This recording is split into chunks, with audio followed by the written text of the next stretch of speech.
arms around the future, and I just want everybody to see the future. I'm glad you got a camera, so you can take pictures. That's the picture, y'all. I am so very proud to be associated with these young men. When I saw them come, because I was strutting down the road today with my flag, and I saw them get out of the car with their flag and run across the street to greet me. Plus, I was like, boy, you sure have got it wrong now. And now I got to really watch them because both of them be eyeballing my women. I don't so God bless them. Y'all give them one more big hand.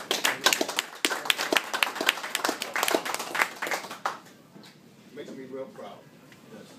I'm going to make this good. Commander, you know, it's the first meeting I've been to that you've been the commander. God bless you, sir. I really enjoyed the meeting so far. Foul heaven though, but you're working hard. Hey, baby. God bless you. I'll be over to get my hug in a minute.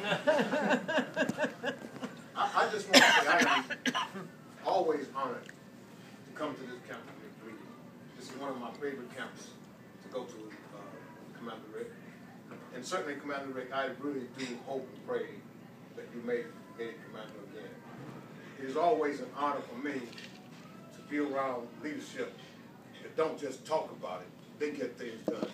And Commander Rick has been so supportive of me, helping me to try to get some things done. I can't begin to say enough for him. I don't know whether my voice means anything, but if it does, Commander Rick, I sure hope and pray that you are re-elected, as well as Commander Mike Fletcher. I would like to see you as Commander-in-Chief of the Sons of President Fletcher. I really would. And I think that you can do that. And as I said, I want to make this quick for myself, because I don't like to come just run my mouth and take over camp meeting. I got to watch you, Commander. And never turn your back on him. And I can't, again, I'm glad Commander Beck came so he can hear me pat. I'd like to blow a little smoke his way too. But I have a great affinity for Commander Beck. And we can't just have a small moment of silence for Commander Jim Maddox.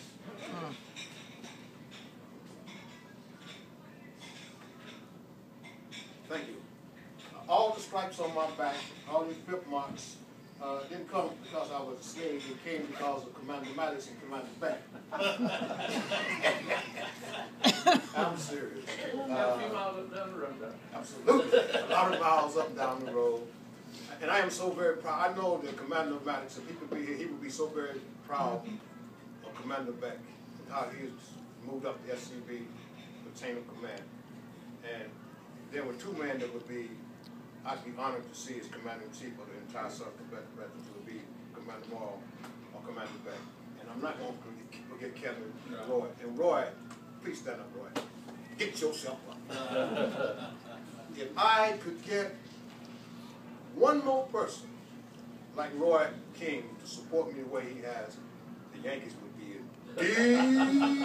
deep trouble. Y'all please give Roy a hand. I love Roy. And I'm mad at you because you haven't baked any chicken, you haven't fried any chicken in a long time. So it's me giving you any praise. Kevin, my sister loves you. Thank you so much from the bottom of my heart. Thank you. This past month for me, so-called Black History Month, I call it beat up on the white folks in the South month. I'm serious, that's what it is. You know, these people don't care anything about Black History Month. It was just something to give the poverty pimps to get them off their back. Because during the month of February, all you see is some slaves somewhere being beat or whipped. Our Governor Wallace with the dogs in Alabama. Never hear about the Christian white folks in the Southland of America who gave out the kind of love that Jesus Christ talked about to those African people. You never hear about the real emancipation that was taking place in the Southland of America in lieu of the economic institution, long before these folks talked about the so-called 13th Amendment, which was a scam in the first place by that bigot and scallywag. If anybody here loves Lincoln, that's what I'm talking about. You never hear about these kinds of things.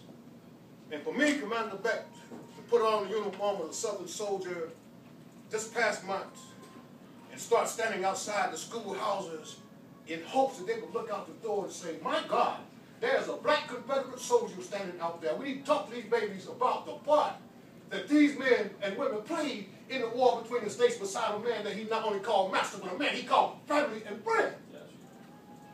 Now, I heard a whole lot of rebel yelling, singing from about those mighty pretty girls as they made their way into these schoolhouses. And I'm going to tell you something, Commander Moore. I am really ashamed of some folks who call themselves Southern. They don't care anything about Black History Month. They don't care anything about the Black Confederate soldiers. They just assume not to even have to deal with it. But I have been cursed. I have been threatened. I have been talked about by my Yankee friends, mostly my Yankee friends, who want to know why is you standing out there with that flag? Didn't we win the war? I wanted to tell them the very same thing that the Honorable General Robert E. Lee told Ulysses S. Grant when he sat at that table on April 9th in Appomattox Courthouse in 1865. He looked that boy in the eye and told him, you did not beat us. You did not win this war. But I'm tired of all the killing. You couldn't kill enough of these folks. They had men getting off of Paris Island and all over the place. And the mighty fine speech that Commander Gibbons gave, it was one of the finest speeches I've heard in a long time, at Lee Jackson. Because he talked about all the battles that the South won. Won almost every battle they fought. With a virtual tie at Gettysburg. And the Yankees running around always talking about how they whipped the South. Commander Gibbons called it right when he said at one time there was several regiments of German soldiers. Not a man in the whole regiment spoke English. But yet still they put on the Yankee blue and came south with promises of bounty and loot if they would just join in and beat up on the Southern people. General Lee couldn't kill enough of them. So when people start talking about the South lost the war, as General Robert E. Lee said to that boy, we did not lose this. I'm tired of the killing. The Yankees from Gettysburg College, called himself Professor Gettysburg College, want to talk about the burning that happened at Chambersburg, Pennsylvania. I don't blame those men from the South. They had gotten tired. All those Germans still around Chambersburg coming into America. These men were sick and tired of hearing about how these Germans had burned out their families, stole all their silverware and gold and their treasures. And I know General Robert E. Lee was ashamed when he found out that they had burned Chambersburg. Well, let me tell you something. There comes a time we've had enough. That was not the modus operandi of the Southland of America. And I just want to say one other thing to Commander Beck, Commander Moore. After my little hiatus of last month going to all these different schools in the area, I made my way up to Highway 9 on Thursday, the past week. I kept hearing my name hollered out, HK. And a young black boy was hanging out the window, giving the rebel yell and shouting going on. I'm serious about this. More and more of these babies in this last, especially the little black babies, have come to look at me as a hero. I'm no hero. I'm just a country boy, just like Commander Beck. He always played the nut role, so I played the nut role too. Just an old country boy from the Southland of America. Just like you, Commander Moore, loves his Southland. My mama would beat the tar out of me if I did. That's what she always tell me. Son, I beat the tar out of you. I was waiting to tar in me. But she would beat the tar out of me if I didn't love the Southland of America and my flag. I run my mouth a whole lot. And I want to keep you all here. Because if I stay any longer, Terry, you'll know I've been in Tennessee. Please don't everybody tell that boy I've been here. Yeah, there's a question on that. Please don't tell him. HK. Can you tell them about the Christmas dinner, why you weren't able to come to the meeting? Tell that story again. That. You always explain that. Yeah, see, when I don't make it out, hey boy, why you weren't you here? Well, I was on my way, coming down the mountains, the Interstate 40, and I pushed my foot on the gas pedal. But that old man wasn't moving. So I roll off to the side of the road. I open up the hood. I'm looking to see if a fan belt broke on this thing. This young white boy pulled up his shot. Look at me. She looked at me. She said, what's going on? I said, I'm not moving. He looked at me again and said, I know you. I'm thinking, I sure hope I didn't steal. Said, you HK Edgerton. And that's your brand. Let me get up under this band to see what's wrong with it. It's cold, y'all. Y'all know how cold it was that night. This young man went up under that van and he went to tinkering going on. And I'm standing out there. I had to get back in the van because I'm cold boy out here. Got out, he said, told me some kind of shout. Going back, the drive shout was bad. And that it had to be several miles, 20 miles back up the road he was going to go to get one.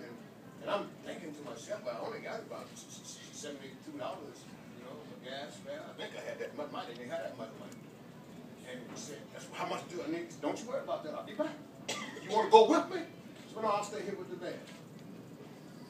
About an hour later, I'm thinking, well, maybe he decided not to come back. About an hour later, he come back.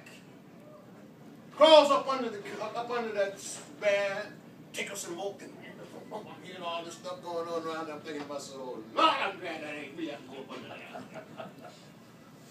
And he got out, and he looked on my back seat and said, what's that? I said, that's my donation bucket. He reached in his pocket and had me $40. I said, can't take that. He said, well, you take that or take the whipping and go along with it. Now, I mean, you talk about the Almighty God. You talk about, well, that's one thing, and when you come to the Sons of Confederate Veterans meeting, or UDC meeting, or the Confederate Goals, one of the things that resonates in this meeting is the Almighty God and love. That's all you hear. But I didn't make the meeting. But I made a meeting on that road with an angel. Yeah. An angel was sent to me because of the fact that I carried this Christian cross. We'll sing that. Yes. And it ain't the only time this happened to me like this, Commander.